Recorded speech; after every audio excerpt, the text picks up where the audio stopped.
1 Yohanes 2 ayat yang ke-6. Bisa setelah seorang membaca yang cepat, 1 Yohanes 2 ayat yang ke-6.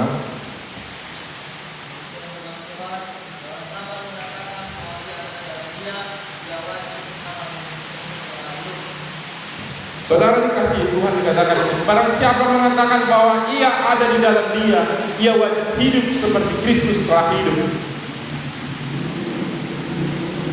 Seseorang yang kita sukai, kita akan mulai meniru, mulai dari bahasanya, kata-katanya, semua akan kita perhatikan. Mungkin cara jalannya, mungkin cara makannya, mungkin cara tatapan matanya.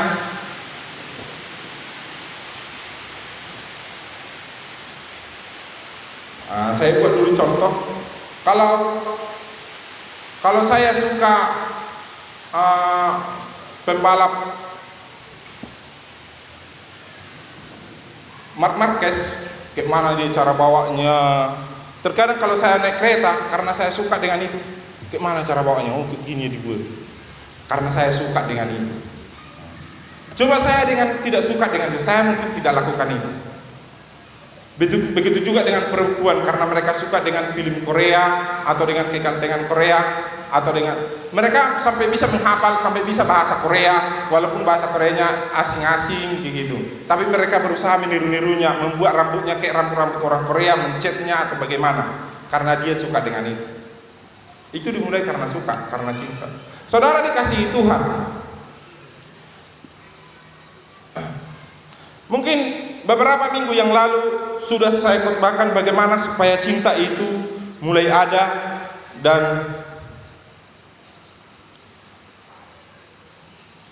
mulai kita menyukainya.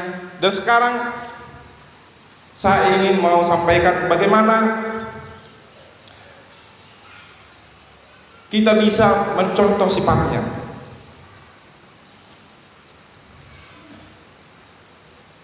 Yang kita cintai sudah pasti Yesus. Amin. Amin. Nah, jadi sekarang bagaimana kita bisa mencontoh sifatnya? Karena kita benar-benar menyukainya. Saya yakin kita semua yang hadir di sini menyukai Yesus, mencintai Yesus. Kalau memang saudara-saudari tidak mencintai Yesus, saya rasa salah tempat saudara. Saudara tidak ada di tempat ini.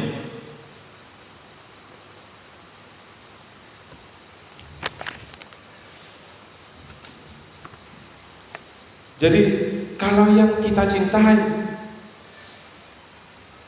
ternyata lebih sempurna dari kita,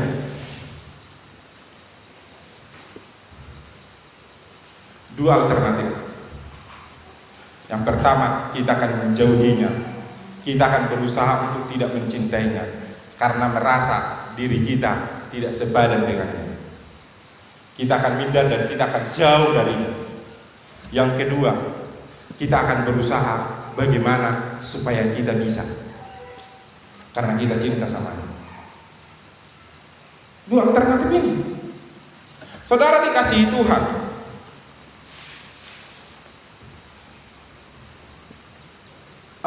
kita lihat di Alkitab bahwa waktu Petrus mengenal Yesus, waktu pertama sekali dia mengenal Yesus, dia berkata kepada Yesus, "Pergilah, karena aku ini orang berdosa." Dia langsung minder. Pergilah, karena aku ini orang berdosa. Di saat dia kenal dengan Yesus. Saudara dikasihi Tuhan, yang minggu-minggu lalu saya sudah khotbahkan bagaimana kita supaya bisa kenal dengan Yesus, bagaimana supaya kita bisa mencintai Yesus. Mungkin di saat kita mulai mau mengenal Yesus, di saat kita mau mencintai Yesus, sehingga kita mulai kenal dosa kita,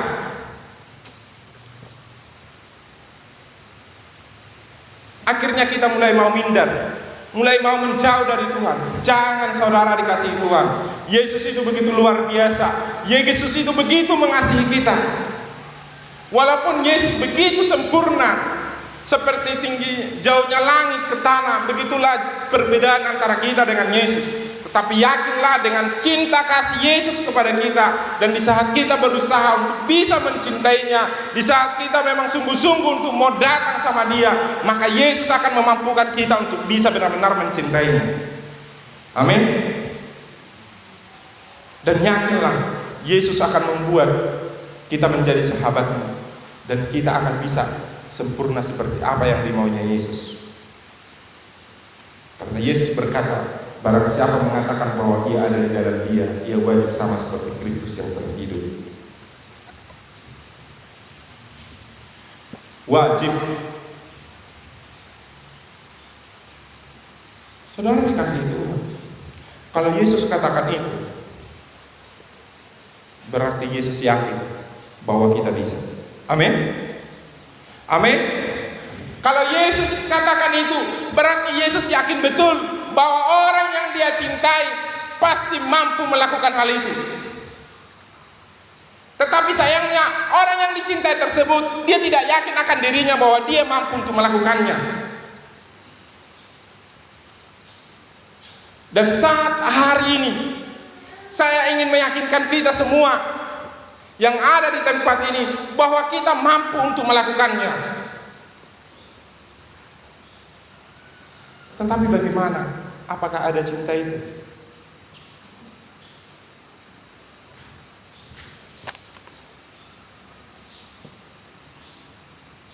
Karena yang minggu-minggu lalu saya katakan, hanya dengan cintalah seseorang mau memperjuangkan apapun.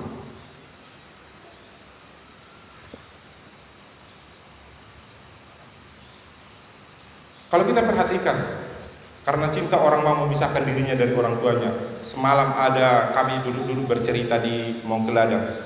Ada di sana orang, saya tidak usah sebutkan namanya. Katanya gurunya menikah dengan orang lain karena orang tuanya tidak setuju. Gurunya ini udah 3 tahun, udah 2 anaknya, nggak pernah pulang sama orang tuanya karena dia cinta sama laki-laki itu. Dan kalau saya tanya, jadi ke mana guru bapak itu? Kalau orang itu katanya bahagia, senangnya orang yang tidak punya usaha, dia rela lakukan itu.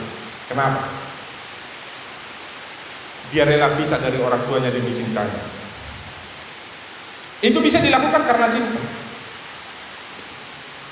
Itu masih level manusia. Bagaimana dengan Tuhan yang benar-benar Dia mau membantu kita, yang benar-benar Dia turunkan Roh Kudus buat kita, dan di saat kita mau mengenal Tuhan, Dia akan memberinya kuasa kepada kita untuk bisa benar-benar bisa mencintainya. Itu sudah saya sampaikan yang minggu-minggu lalu. Tetapi bagaimana dengan kita? Tuhan sudah berikan cara, jalan bagaimana supaya kita mampu bisa mencintainya. Tetapi sayangnya kita tidak mau.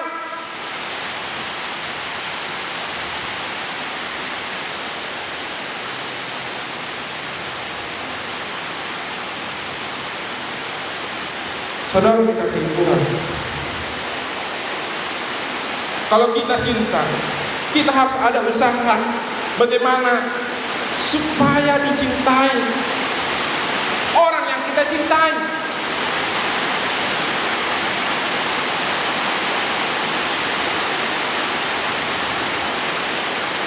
Kalau tidak, kita akan ditinggalkan. Kalau tidak, kita akan ditinggalkan. Yesus nanti akan berkata, aku tidak mengenal engkau.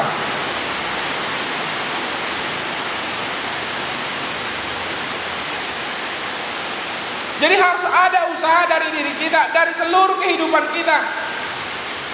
Di saat hari ini kita bisa beribadah, saat ini kita bisa tahu tentang Tuhan hari ini, dan nanti di saat kita keluar dari gereja ini, saat itu kita akan mulai melakukan bagaimana apa yang dimaunya Tuhan dalam hidup kita. Apakah kita mau melakukannya?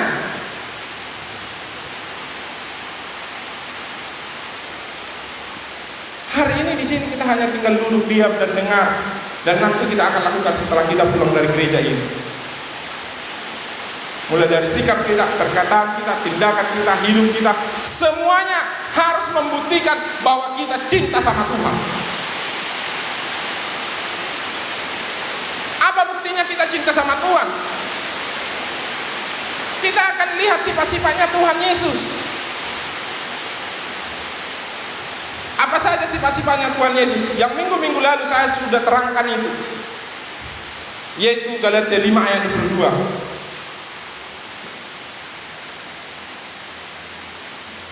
Tapi saudara dikasihi Tuhan, semakin kita sadar dan semakin kita kenal Yesus, maka kita akan semakin tahulah dosa kita.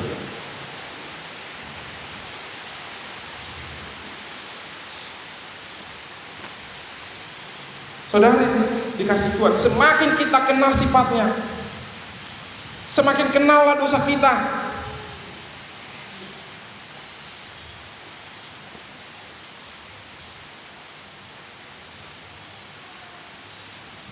Petrus di saat dia kenal Yesus, coba dulu kita baca Lukas 5 ayat yang ke-8. Salah seorang membaca dengan cepat.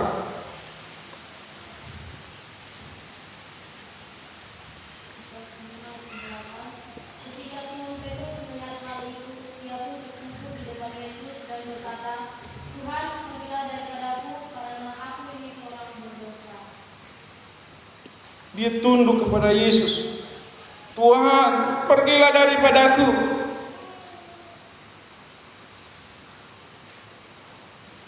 Semakin kita kenal Yesus, maka semakin kenallah dosa kita.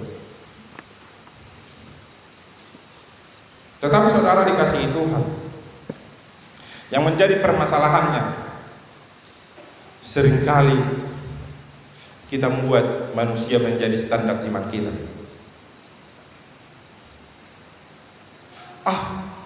Siapa merampoknya? Aku cuma mencopetnya. Ini membuat kita tidak kenal dengan Tuhan. Ini membuat kita tidak bisa mencintai Tuhan. Saya buat contoh. Kalau saya cinta sama si Dewi, tetapi saya tiru sifatnya si Bora, bagaimana saya bisa membuktikan saya cinta sama dia? Saya buat standarnya si Bora, itu salah. Si Bora aja nggak kalah cantik kok, banyak cowok naksir sama dia, apalagi dia pasti naksir sama saya. Ya susah. Dengan bangganya lah saya menembak dia, aku suka sama kamu, pasti ditolak mentah-mentah. Kenapa tadi saya bilang seperti itu? Karena yang lain saya buat contoh sifatnya, saya bandingkan. Jadi saudara dikasih Tuhan, begitu juga dengan Yesus. Siapa kayak gininya? Saya datangnya KTM, cuman KTM-nya aku sekali-sekali nggak datang. Itu pun sekali-sekalinya, yang lain nggak pernah. Aku, saudara dikasihi Tuhan, harus orang yang kita cintailah, yang harus kita lihat sifatnya, yang harus kita teliti betul, yang harus kita kagumi, yang harus kita sayangi, dan yang harus kita perjuangkan. Karena itulah menjadi cinta kita. Dan itulah yang menjadi hidup kita.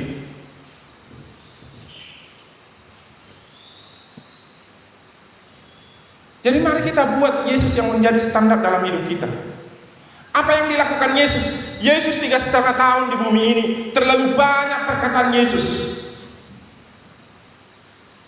Terlalu banyak perkataan Yesus di Alkitab ini mendorong kita, memotivasi kita.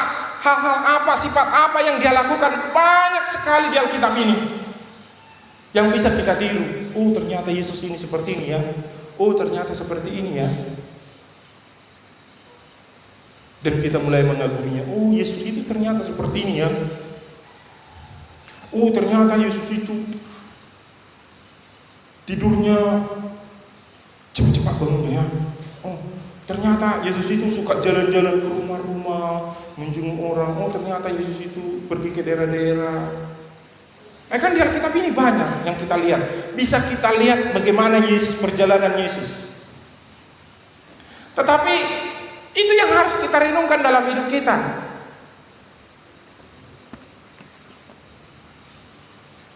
Saudara dikasihi Tuhan, saya buat dulu cerita. Mungkin dengan cerita ini kita bisa lebih memahami. Ada tiga orang yang hitam.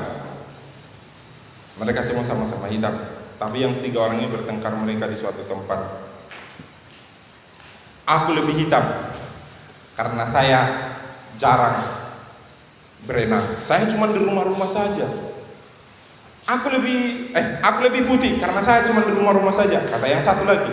Yang satu lagi, aku lebih hitam karena saya sering mandi air susu. Kata yang satu lagi, aku lebih hitam, saya sering pakai hand body supaya merawat kulit saya supaya tetap putih. Sementara mereka berbicara bertengkar, datanglah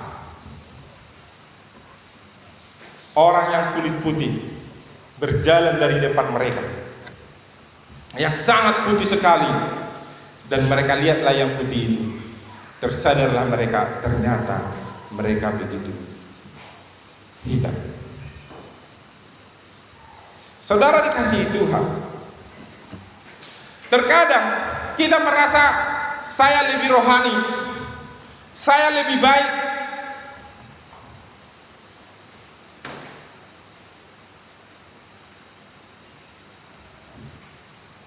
Tapi di saat kita mulai mau kenal Yesus, di saat kita mulai mau datang sama Tuhan, disitulah kita tahu ternyata saya ini penuh dengan dosa. Dan di saat kita sadar akan hal itu, dan di saat kita mulai mau mencintai Yesus, dari situlah kita mulai mau mengubah hidup. Yang minggu-minggu lalu saya sudah katakan, untuk apa berdoa kalau tidak untuk berubah?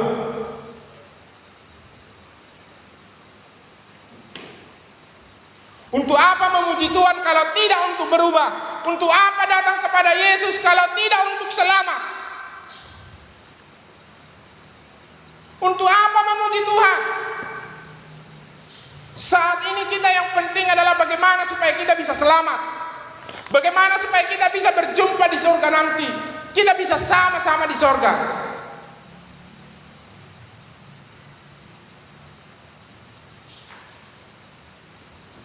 Yang terpenting dalam hidup ini adalah Tuhan.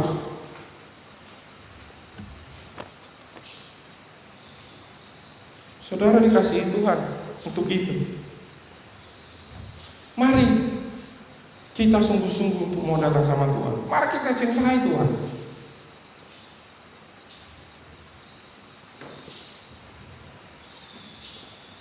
Jadi saudara dikasihi Tuhan,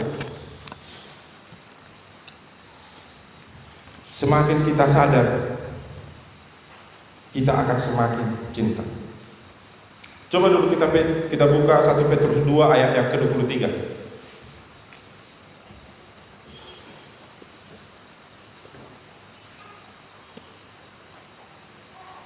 1 Petrus 2 ayat yang ke-23, salah seorang membaca. Ketika ia dicaci maki, ia tidak membalas dengan mencaci maki. Ketika ia menderita, ia tidak mengancam, tetapi ia menyerahkannya kepada Dia yang menghakimi dengan adil. Inilah salah satu sifat Tuhan Yesus. Terlalu banyak sifat Tuhan Yesus di Alkitab, tapi saya ambil ayat ini dan mungkin minggu-minggu depan, mudah-mudahan saya nggak lupa, saya juga akan khotbahkan tentang ini. Tetapi saya sepilihan mengambil bagaimana contoh sifat daripada Yesus Kristus. Ketika ia dicaci maki, ia tidak membalas dengan mencaci maki. Ketika ia menderita, ia tidak mengancam, tetapi ia menyerahkannya kepada Dia yang menghakimi dengan adil. Saudara dikasihi Tuhan, ini pada saat Dia di bumi.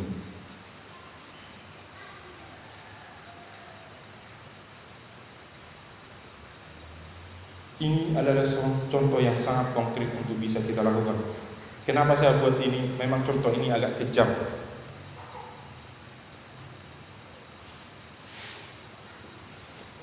Di bawahnya ini masih banyak lagi. Tetapi kenapa saya buat ini? Bagaimana supaya respon kita lebih aktif? Saya rindu apapun yang terjadi, walaupun caci maki, apapun itu, marilah fokuskan diri kita kepada Tuhan. Amin. Dan marilah kita tiru ini. Marilah kita tiru sifatnya. Inilah sifat Tuhan yang mau merendahkan hati dan selalu fokus apa yang menjadi rencana Tuhan dalam hidup. Begitu juga dengan kita.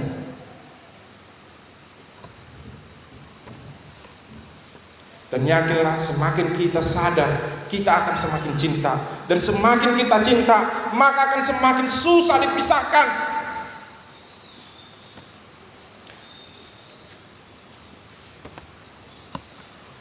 Dan pikiran kita dan perasaan kita akan semakin serupa dengan Yesus.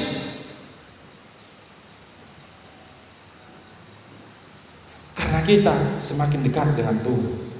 Coba dulu kita baca Filipi 2 ayat yang kelima.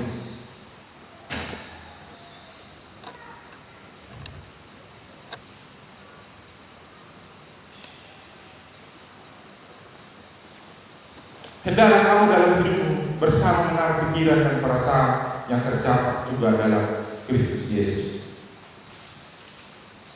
Saudara dikasihi Tuhan, di saat kita mau mengasihinya dan sadar betul dan kita benar-benar mau mencintainya, maka ini akan terjadi dalam hidup kita. Pikiran dan perasaan kita akan semakin serupa dengan Yesus.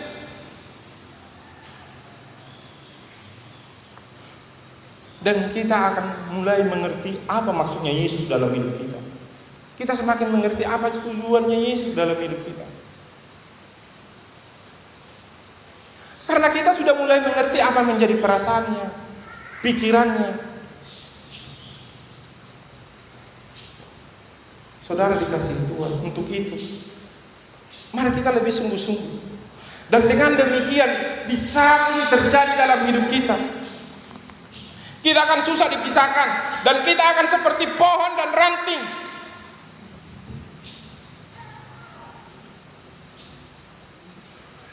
Karena itu firman-Nya, coba kita baca dulu Yohanes 15 ayat 5.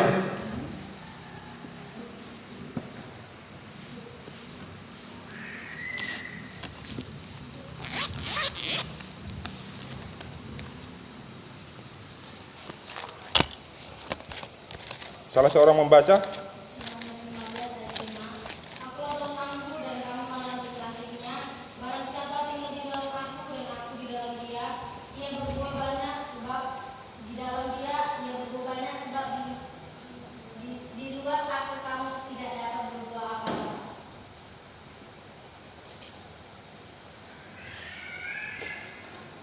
Akulah pokok anggur yang dan kamulah ranting-ranting.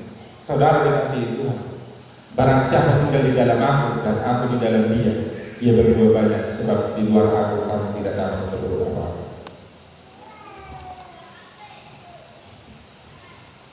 Itulah kedekatan kita kepada Tuhan. Itulah kedekatan kita kepada Tuhan. Saking cintanya Tuhan kepada kita, Tuhan ingin bersama kita dan Tuhan ingin kita bersama dengan Dia. Tuhan ingin kita saling nyambung dengan kita, tidak putus antara ranting dengan pokok. Dan Tuhan ingin kita berbuah.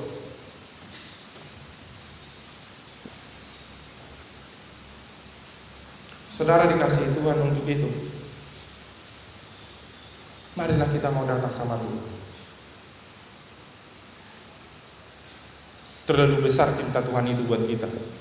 Dia rela, Dia mau lakukan seperti ini. Tuhan enggak katakan seperti ini, aku Tuhan. Jadi Aku akan tendang-tendang kau. Aku akan suruh-suruh kau. Aku akan maki-maki kau. Suka-sukaku. Karena kau sudah menjadi milikku. Tuhan tidak katakan seperti itu. Tapi Tuhan selalu ajak bagaimana kita menjadi sahabatnya. Bagaimana kita menjadi rantingnya. Bagaimana supaya kita bisa berbuah. Dan masih banyak lagi. Itu ajakan Yesus. Itu membuktikan cinta Yesus kepada kita. Dan semua itu membuktikan itu. Dia rela lakukan di kayu salib. Mati. Dia rela lakukan itu. Sekarang, apakah kita mau melakukannya? Sekarang, apakah kita mau mencintainya? Mungkin salahnya selama ini kita tidak peduli tentang Tuhan. Yang penting datang ke gereja, yang penting kita mau, yang penting tahu tentang Tuhan. Yang kita pikirkan hanya hidup yang sementara ini. Dan kita berpikir kalau udah dapat berkat, itu berkat dari Tuhan. Udah selesai, aku diberkati Tuhan. Berarti aku sama dengan Tuhan, baik Tuhan sama aku. Cuma sampai di situ saja. Tanpa pernah kita mengenal apa maunya Tuhan dalam hidup kita. Tanpa kita mau rindu Tuhan mau berkarya dalam hidup kita. Saudara dikasih Tuhan untuk itu. Marilah kita buat dalam hidup kita sebuah komitmen. Saya harus mau mencintai Tuhan. Dan saya harus mulai meniru sifat-sifatnya Tuhan. Saya harus berdoa, saya harus bergumul bagaimana supaya saya bisa berubah. Dan saya ingin mau mencintainya dan menyayanginya.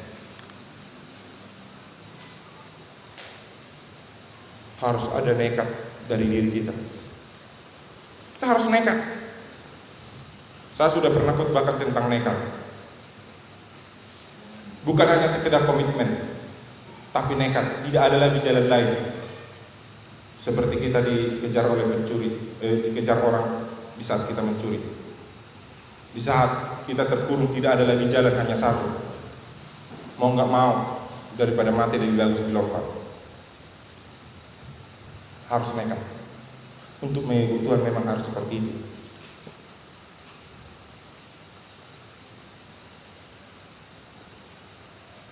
Memang harus memaksakan diri, harus ada usaha, harus penuh dengan semangat.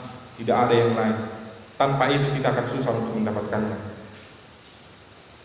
Seperti yang saya katakan sebelumnya, terlalu jauh kesempurnaan Yesus terhadap kita.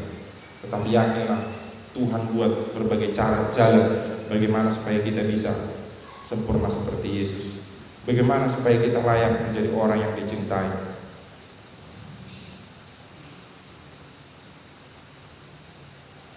Sampai di sinilah firman Tuhan. Firman Tuhan ini kita dikuatkan, kita diteguhkan.